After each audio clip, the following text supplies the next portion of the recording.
Anil sir bio classes. आज flower के बारे में, पुष्प के बारे में आपको बताऊंगा। Flower in flowering plants, flower is a most important organ. पुष्पीय पौधों में पुष्प जो है एक बहुत ही महत्वपूर्ण अंग है। From morphological point of view, the flower is a modified shoot on which nodes and modified flowers leaves are inserted. शारीरिकी के व्यू से फ्लावर जो है एक रूपांतरित प्ररोह है, जिस पर गांठें और रूपांतरित फ्लावर पत्तियां लगे रहते हैं। The flower is almost found at the apex of stem और branches and at the axil of leaf. Flower जो है प्रायः स्टेम के शीर्ष पर या शाखा के शीर्ष पर या लीफ की कक्ष से निकलता है, और इसका काम क्या है?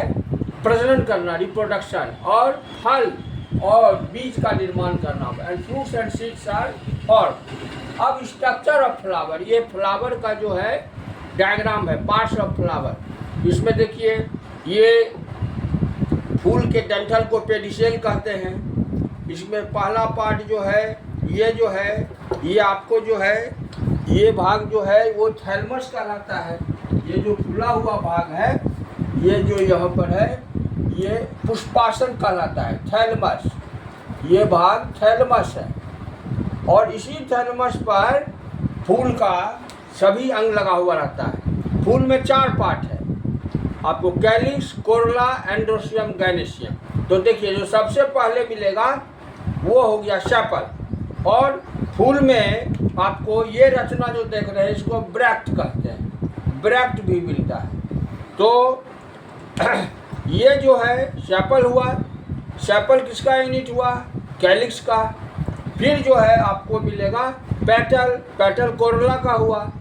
फिर जो है आपको ये जो है भाग, ये भाग हो गया एंड्रोसियम, ये 3 भाग में बटा हुआ रहता है। एंथर हुआ है, उसके बाद ये फिलामेंट हुआ, और ये कनेक्टिव हुआ, और ये फीमेल फ्लावर बीच में है, ये आपको गैनेशियम। इसका यूनिट कार्पेल है, और ये 3 भाग में, ये ओवरी हो गया, ये स्टाइल हो गया, और ये स्टिग्मा हो गया। तो ये फूल का जो है ये टिपिकल फ्लावर का डायग्राम है।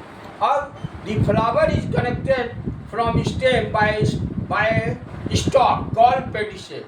फूल जो है तने से एक डंठल के द्वारा जुटा रहता है, जिसको हम लोग पेडिसेल कहते हैं, पुष्पवृंत। At the apex of stalk the flat part called thalamus.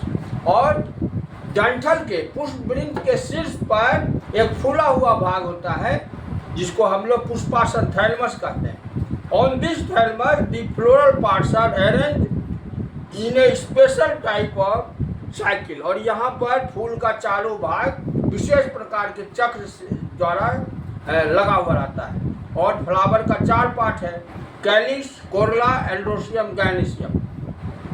Sepal calyx का यूनिट हो गया, कोरोला का यूनिट हो गया पेटल, एंड्रोसियम का यूनिट हो गया स्टामेन, और कैलिक्स और कोरोला जो है एसेसरी पार्ट है, मतलब सहायक अंग है, और एंड्रोसियम और गैनेशियम जो है वो रिप्रोडक्टिव पार्ट है। अब फूल के मेल सेक्स ऑर्गन को एंड्रोसियम कहते हैं। इसका यूनिट जो होता है वह स्टामेन है। स्टामेन 3 भाग में बटा हुआ है। देखिए, स्टामेन जो है ये एंथर हो गया, इसमें पोलन ग्रेन रहेगा। ये जो है फिलामेंट हो गया, ये दोनों जहाँ जुटेगा ये कनेक्टिव हो गया।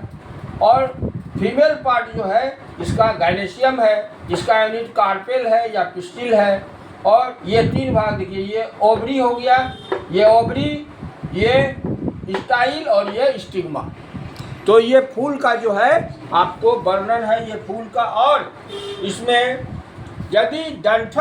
यदि if the flower has a stock, डंठल है, तो उस फ्लावर को हम कहेंगे पेडिसिलेट। और यदि डंठल नहीं है तब उसको कहेंगे सेसाइल। और कैलिक्स में, बाह्यदल पुंज में, यदि वो आपस में जुटा हुआ है तो होगा गैमोसेप्लस, यदि अलग अलग है तो पॉलीसेप्लस। उसी तरह कोरोला में होगा, यदि जुटा हुआ होगा तो गैमोपेटलस, अलग अलग होगा तो वह होगा पॉलीपेटलस। तो इस तरह का अरेंजमेंट होता है ये फ्लावर का। अब इसके बाद इसका डिटेल जो है ये कल बताऊंगा कि कैलिस कोर्रा एंड्रोसियम गैनेशियम का। और इसमें सबसे कॉमन फूल जो है जो कि प्राय किताब में रहता है और वर्णन होता है वो चाइना रोज है। और चाइना रोज का साइंटिफिक नेम है, बॉटनिकल नेम है आपको हिबिस्कस रोजा साइनेंसिस। और चाइना रोज की खासियत है कि सालों भर यह जो है होता है, इसीलिए इसको यूनिवर्सल फ्लावर कहा जाता है। Thank you.